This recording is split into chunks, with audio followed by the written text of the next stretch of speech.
Hey guys, it's Gabby. Thanks for joining me for another edition of The Gift of Gab.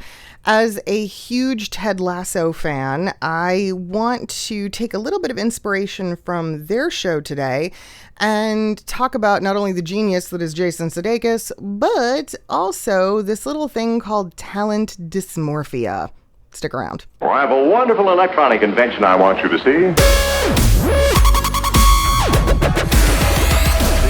It looks something like this. Like a lot of people, one of the most interesting things to me about Ted Lasso is the writing. It is just stellar. The character development, equally so. In an episode in the last season, I was struck by a very particular piece of dialogue where characters were having a conversation about what they called talent dysmorphia. And I believe the literal quote was, "The worst people often think they're the best." And I went, oh, holy shit. Because we have been seeing that in voiceover for so long. It's almost shocking that the term has not reared its head before. I also used to call it American Idol syndrome, right? It's the idea that everybody's a star and everybody wants to or has this thing in them where they want to be seen and recognized for talent. The problem is not everyone has it. I'm just being honest, right? It's just a reality.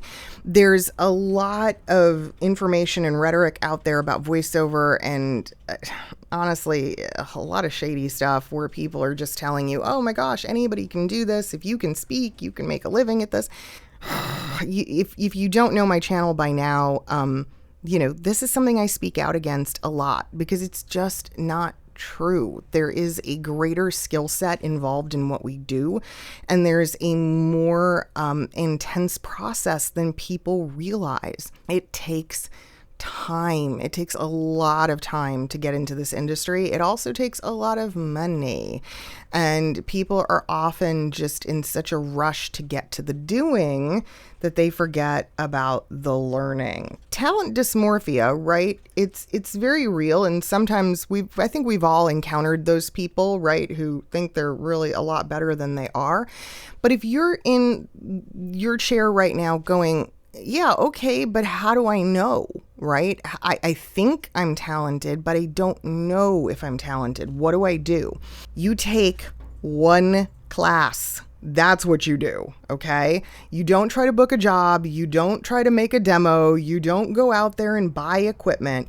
You literally consult with a professional voiceover coach like myself, and you take a single solitary class, and you let that person help you to determine exactly where your skill set lies, how talented you actually are, and hopefully they will be able to help you determine how long it will take you to get from where you are now to your ultimate goal inside of voiceover, okay?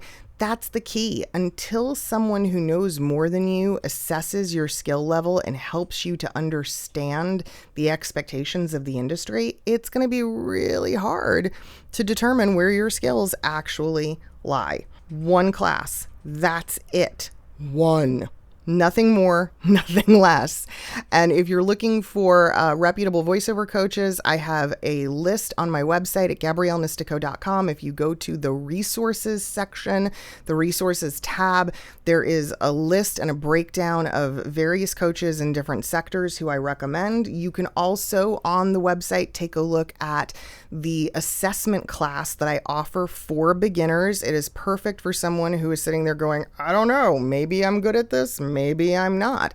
It's that one single class that will help you to determine where you stand and ultimately give you an idea of what your next steps might be if you decide you want to enter this field. I hope this video helps. Take care, guys. See you soon.